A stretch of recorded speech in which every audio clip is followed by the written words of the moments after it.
Hello students, अब जो topic अब हम कर रहे हैं वो है हमारा कोऑर्डिनेशन इन एनिमल्स। देखिए, जब हम एनिमल्स की बात करते हैं तो उसमें हम ह्यूमंस को, अपने मल्टी सेल्यूलर ऑर्गेनिजम्स को, सबको शामिल करते हैं।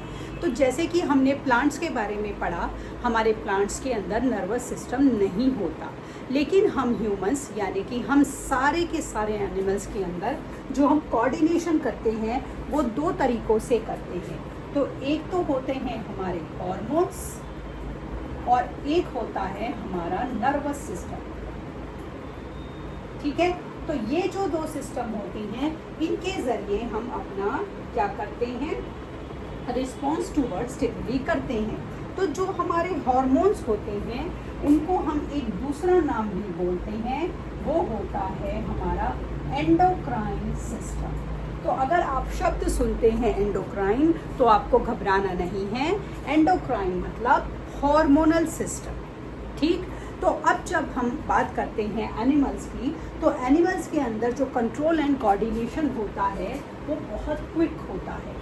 वो क्विक इसलिए होता है क्योंकि हमारे अंदर नर्वस सिस्टम होता है।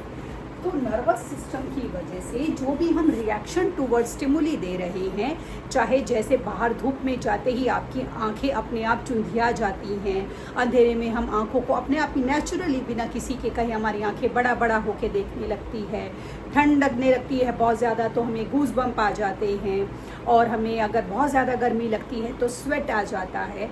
So these are the reaction toward stimuli जो हमारी बॉडी में दो सिस्टम मिलकर काम करते हैं, हमारा एंडोक्राइन सिस्टम जिसे हम अपना हार्मोनल सिस्टम बोलते हैं और हमारा नर्वस सिस्टम।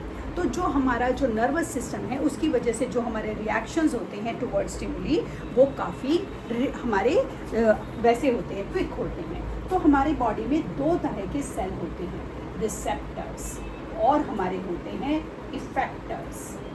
रिसेप्टर्स और इफेक्टर्स। तो देखिए रिसेप्टर्स क्या करते हैं। रिसेप्टर रिसेप्ट रिसीव करते हैं, तो ये बाहर के एनवायरनमेंट से सारे के सारे सिग्नल्स को रिसीव करेंगे और वो सारे के सारे सिग्नल्स को हमारे ब्रेन और हमारे स्पाइनल कॉर्ड तक पहुंचाएंगे। क्योंकि रिसीव कर रहे हैं इसीलिए इन्हें हम बोलते हैं रिसेप्टर्स। तो जो हमारे रिसेप्टर होते हैं ये साउंड, स्मेल, टेस्ट, हीट, इन सब के लिए हमारे लिए सेंसिटिव होते हैं। तो देखिए ये रिसेप्टर्स कैसे कैसे होते हैं। तो अभी तो हम पहले बात कर रहे हैं रिसेप्टर्स की, तो जो साउंड को डिटेक्ट करेगा, ठीक है, उसे हम क्या बोलते हैं, साउंड रिसेप्टर्स। तो साउंड को डिटेक्ट करेगा। उसके बाद हमारा फोटो रिसेप्टर, हमारा साउंड रिसेप्टर हो गया आपका, फोटो रिसेप्टर हो गया आपका, टेस्ट रिसेप्टर हो गया, उसके बाद आपका फोनो रिसेप्टर हो गया जैसे कि ईयर के लिए हो गया, स्मेल के लिए हो गया हमारा गस्ट, ठीक है, हमारा नोज़ में होता है, और टेस्ट के लिए हमारा गस्टेटरी हो गया, और हमारा हीट के लिए या ठंड के लिए हमारा हो गया थर्मो रिसेप्टर। तो देखिए साउंड रिसेप्टर, अभी मैं आपको सिर्फ एक मोटा मोटा डिस्टिंग्विश बता रही हूँ। साउंड रिसेप्टर जैसे जब आपके साथ कोई बात कर रहा है और आपको उसकी बात या तो बहुत तेज़ सुनी तो आपके हाथों ने तुरंत आपके कानों को ढक लिया कि भाई बहुत तेज़ आवाज़ में बात कर रहा है ये, ठीक है, ये क्या हुआ, रिएक्शन टुवर्ड्स स्टिमुली हो गया। या अगर आपको आवाज़ ही नहीं आ रही तो आप उसके पास जा रहे हैं, मुंह के पास जा रहे हैं कि भाई थोड़ा तेज़ बोल, मुझे समझ नहीं आ रहा, ठीक है, साउंड के लिए आपने रिएक्शन दिया। फोटो जैसे कि लाइट का भी मैंने बताया, तेज़ लाइट में गए तो हमारी आंखें चुंधिया गई, अंधेरे में थे तो हमारी आंखें अपने आप ही बड़ी बड़ी हो गई। टेस्ट रिसेप्टर, जब आपने कुछ खट्टा खाया तो आप देखते हैं किस तरह से हमारी शक्ल चेंज हो जाती है, और कुछ टेस्ट वाला होता है तो हमारा मुंह वैसे ही किससे शक्ल चेंज हो जाती है। This is reaction towards stimuli हो गया।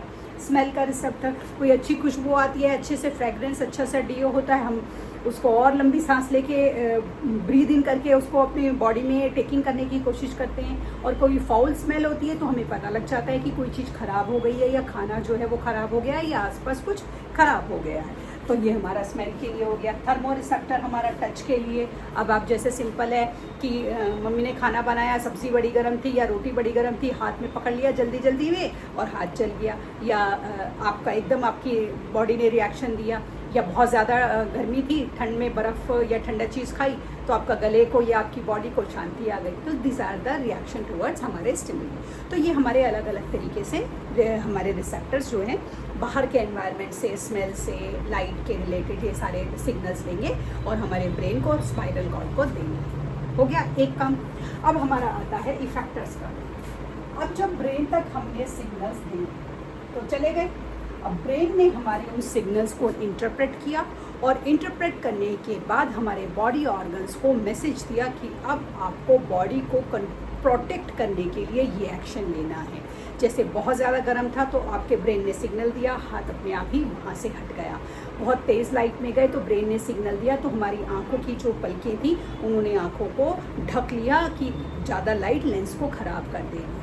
ठीक है, बहुत तेज़ आपके आवाज़ आ रही थी तो ब्रेन ने मैसेज दिया, कान को हाथों ने ढक लिया कि कान के जो हमारे पिना हैं वो ख़राब हो जाएंगे। तो इफेक्टर जो है उस मैसेज को जो रिसेप्टर्स ने दिया है इंटरप्रेट करेगा और इंटरप्रेट करने के बाद बॉडी के ऑर्गन्स को सारी डायरेक्शंस देगा कि बॉडी को कंट्रोल करने, बॉडी को सही रखने के लिए हमें ये एक्शन लेना है। तो ये जो इफेक्टर और रिसेप्टर ने काम करा, ये हमारी बॉडी में काम करा हमारे नर्वस सिस्टम के जरिए। तो जो हमारा नर्वस सिस्टम होता है उसमें हमारे होते हैं न्यूरॉन। तो न्यूरॉन आपने ज़रूर सुना होगा और इसका डायग्राम भी आपने अपनी छोटी क्लासेस में ज़रूर बनाया। तो जो हमारे न्यूरॉन्स होते हैं वो कुछ इस तरह के हमारे न्यूरॉन्स होते हैं। ठीक है, इस तरह से होती हैं और इनमें हमारी ये छोटी सी प्रोजेक्शंस होती हैं इस तरीके से। हाथ न्यूरॉन के अंदर छोटी छोटी सी हमारी, जिन्हें हम डेंड्राइटिस बोलते हैं, ये जो हेयर लाइक प्रोजेक्शन होती है ना, ये बहुत कमाल का काम करती हैं। ये बाहर के एनवायरनमेंट से क्या करेंगी, ये बाहर के एनवायरनमेंट से सिग्नल को रिसीव करेंगी। ठीक है, इस तरह से ये हमारी बॉडी में होती हैं ये हेयर लाइक प्रोजेक्शन। तो जो हमारे ये होते हैं इस तरीके से हमारी बॉडी में, ये हमारे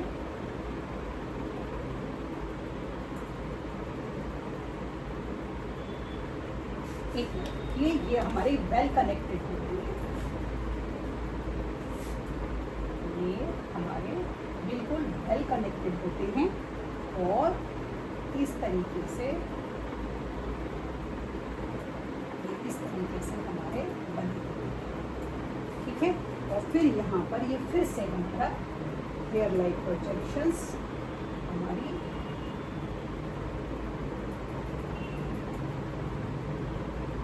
डेंड्राइटिस, और ये हमारे इस तरह से हमारा न्यूरॉन होता है। तो जो न्यूरॉन होता है हमारे, इसके 3 हिस्से होते हैं। एक तो होता है इसका सेल की बॉडी, एक होता है डेंड्राइटिस और तीसरा होता है एक्सन्स। ठीक है, तो ये जो है हमारे, ये हैं एक्सन्स, ये थे हमारे डेंड्राइटिस और ये जो है इसका क्या है, ये है सेल का बॉडी। ठीक है, तो अब हमारे रिसेप्टर क्या करते हैं, ये जो डेंड्राइटिस होते हैं बाहर के एनवायरनमेंट से बड़ी जल्दी से सारे सिग्नल्स कैच कर लेते हैं, whether it is related to light, sound, taste, smell, whatever, और इनको लेके फटाफट से ब्रेन तक पहुंचाते हैं। ठीक है, अब ये जो हमारा ब्रेन होता है इसको इंटरप्रेट करता है इफेक्टर से। एक हमारी रिले न्यूरॉन होती हैं जो हमारे CNS सिस्टम, देखिए CNS, central nervous system, CNS system में हमारी रिले न्यूरॉन्स होती हैं। तो ये हमारी बहुत ही इम्पॉर्टेंट काम करती हैं, लेकिन क्योंकि बच्चों को समझ नहीं आता तो आप इसको समझने के लिए एक आसान सा काम कर लीजिए कि इफेक्टर और रिसेप्टर को जोड़ने का काम करती हैं, या इफेक्टर और रिसेप्टर्स को अपने काम को करने के लिए हेल्प करती हैं हमारी रिले न्यूरॉन। समझ गए आप? इस तरह से रिले न्यूरॉन्स जो हैं ये हमारे इफेक्टर्स और रिसेप्टर के ज़रिए काम करने का काम करती हैं। ठीक इस तरह से ये हमारा न्यूरॉन जो है काम करता है। अब ये कैसे काम करता है ये थोड़ा डिटेलिंग का काम है, ये कल की क्लास में कंटिन्यू करेंगे। तब तक के लिए शुभ रात्रि।